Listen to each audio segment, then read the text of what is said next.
You have thousands of memories. You remember your first day of school, your first best friend, your first heartbreak, maybe even what you had for dinner last week.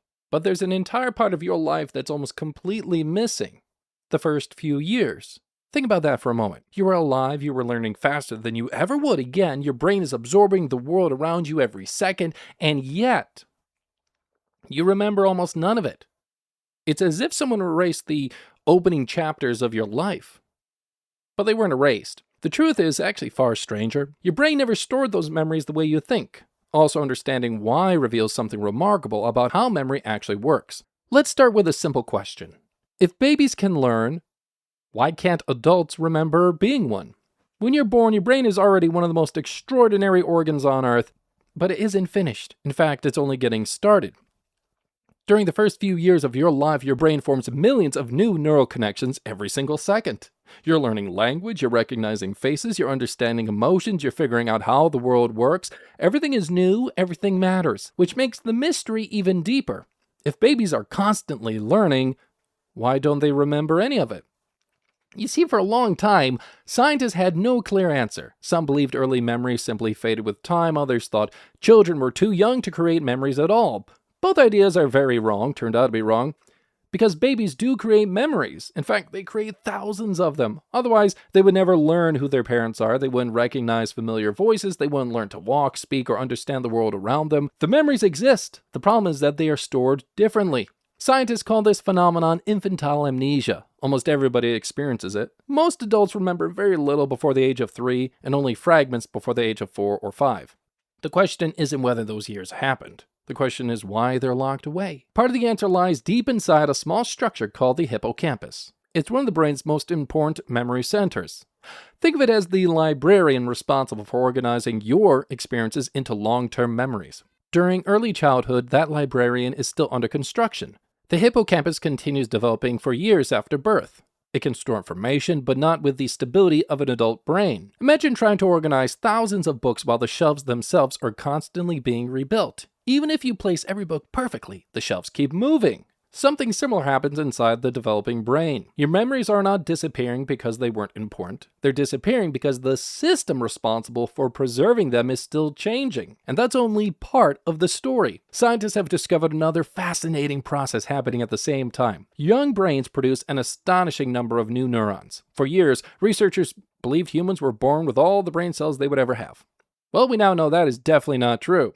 Especially during early childhood, the brain is constantly creating new connections. And that sounds like a good thing, and it is, but it comes with an unexpected cost. Some researchers believe that rapid brain growth may actually disrupt older memories. Imagine writing notes inside a notebook while someone keeps adding brand new pages in the middle. Eventually, the original order becomes difficult to follow. The brain prioritizes learning, not preserving every detail. From an evolutionary perspective, this makes perfect sense. A baby's most important job isn't remembering yesterday, it's adapting as quickly as possible, learning language, recognizing danger, remembering social connections. Every day brings thousands of new pieces of information. If the brain tried to permanently save every experience with adult precision, it would quickly become overwhelmed.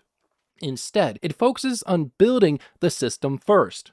The detailed archive comes later. But here's where things become even stranger. Although you can't consciously remember your early childhood, those experiences never truly disappear. They continue shaping your personality, your fears, your preferences, and even your relationships. A child comforted by loving parents develops expectations about safety and trust. A child repeatedly exposed to stress may respond differently to challenges later in life. The conscious memories may be gone, but the effects remain. Psychologists often distinguish between explicit memories and implicit memories. Explicit memories are the stories you can consciously recall. Your birthday, your graduation, your first driving lesson, your first kiss. Implicit memories are different. You don't remember creating them, and yet they influence your everyday. Learning to walk, recognizing emotional expressions, feeling comfort around familiar people. Much of your earliest childhood survives in this hidden form. It's like the foundation of a building. You rarely see it, but everything standing above it depends on it. Researchers have even shown that babies can remember certain experiences for weeks or months. The problem is that those memories often become inaccessible as the brain continues developing. It's not necessarily that they're destroyed, they're just simply harder to reach. Almost like saving a file in a format your future computer can no longer open. So maybe you're asking, why don't they just unlock the memories? Well, truth is, nobody knows if that's even really possible. Some experiments with animals suggest traces of early memories may still exist deep inside the brain. Whether humans can ever recover them remains one of neuroscience's biggest unanswered questions. And perhaps that's exactly what makes this mystery so fascinating. Every one of us has lived through years we can never revisit. Years that shaped everything we became. Years filled with first words, first fears, first moments of joys, first discoveries. They built the person you are today, and yet they remain completely invisible to your conscious mind. So the next time you think your earliest memories define the beginning of your life, remember this. Your story didn't begin with the first moment you can recall. It began long before that. Your brain was already learning, already changing, already becoming you, even if you'll never remember watching it happen.